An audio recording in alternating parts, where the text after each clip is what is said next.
Good morning, friends. Welcome to our YouTube channel CS Ansar. This is CS Tuti Mahajan. So, first of all, wish you a very happy Friendship Day.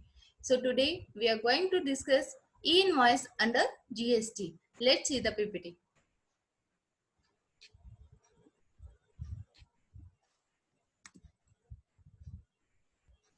Let's see.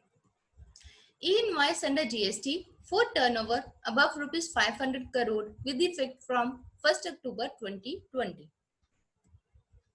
Notification number 61 by 2020 dated 30 July 2020। तो अब हम देखते हैं कि notification number 61 जो आई है उसके अंदर क्या कहा गया है। In exercise of the powers conferred by sub rule 4 of rule 48 of the Central Goods and Service Tax Rules 2017, the government on the recommendation of the council hereby makes the following amendments in notification number 13 by 2020 dated 21st March 2020, namely तो 61 जो notification आई है वो किसको supersede कर रही है? 13 notification को। 61 notification के अंदर क्या कह रहे हैं कि जो नोटिफिकेशन नंबर 13 आई थी उसको अमेंड किया गया है नोटिफिकेशन नंबर 61 के थ्रू। तो अब हम देखते हैं कि इसके अंदर कौन कौन सी चेंजेस दी गई हैं। In this set notification in the first paragraph before the words those referred to in sub rules the words a special economic zone unit shall be inserted। तो बेसिकली उसके अंदर क्या था, जब नोटिफिकेशन नंबर 13 आई थी उसके अंदर हमें 4 एग्जम्पशंस दी गई थी, ठीक है। तो इस नोटिफिकेशन के थ्रू उन 4 एग्जम्पशंस में एक और ऐड कर दी गई है SEZ unit, special economic zone unit को ऐड कर दिया गया।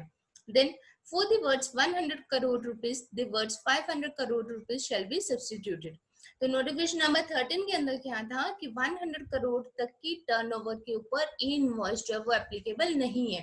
तो इसके अंदर क्या कर दिया गया, उन्होंने एग्जाम्पशन दे दी है up to turnover up to कहां तक 500 करोड़ रुपीस तक उन्होंने एग्जाम्पशन दे दिए। सो बेसिकली जो नोटिफिकेशन नंबर 61 आई है वो नोटिफिकेशन नंबर 13 को सुपरसीड कर दी है। तो अब हम देखते हैं कि नोटिफिकेशन नंबर 13 में क्या था। नोटिफिकेशन नंबर 13 बाय 2020 डेटेड 21 मार्च 2020। तो नोटिफिकेशन नंबर जो 13 आई है उसको हम देखते हैं, चेक करते हैं। ये थी हमारी नोटिफिकेशन नंबर 13 बाय 2020। तो इसके अंदर अगर आप यहाँ पर देखेंगे other than those referred to in sub rules 2, 3, 4 and 4A of rule 54, ये मैं अभी डिस्कस करती हूँ आगे जाके आपके साथ। तो हमें 4 एग्जम्पशंस दी गई थी and whose turnover in a financial year exceeds 100 crore rupees.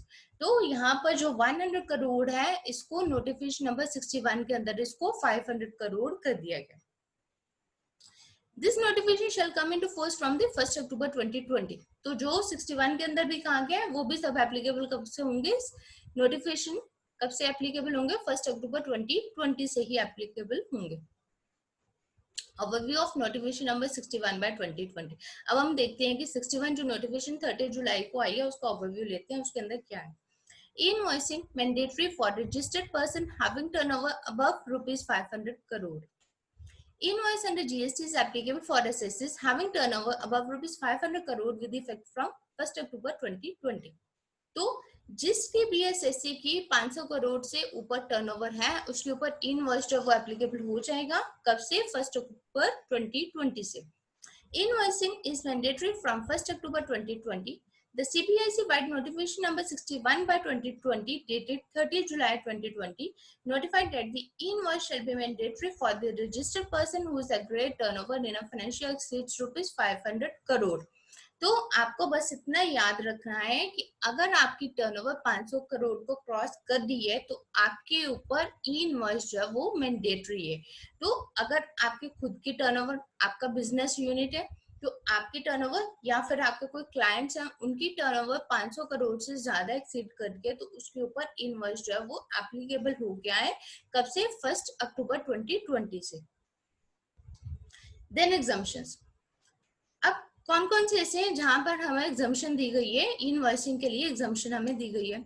However, irrespective of the turnover, invoicing shall not be applicable to the following categories of registered person: SEZ unit exempted by notification number 61 by 2020। तो sales unit जो है उनको 61 notification के through exempt कर दिया गया। Insurer और अ banking company और a financial institution including a NBFC insurer, banking company और फाइनेंशियल इंस्टीट्यूशन, इनको भी एग्जाम्प्ट किया गया है। गुड्स ट्रांसपोर्ट एजेंसी जो जीटीए वाले हैं उनको भी एग्जाम्प्ट किया गया है। A registered person supplying passenger transportation service, तो उनको भी एग्जाम्प्ट किया गया। A registered person supplying services by way of admission to the exhibition of cinematograph films in multiplex screens, तो उनको भी एग्जाम्प्ट किया गया।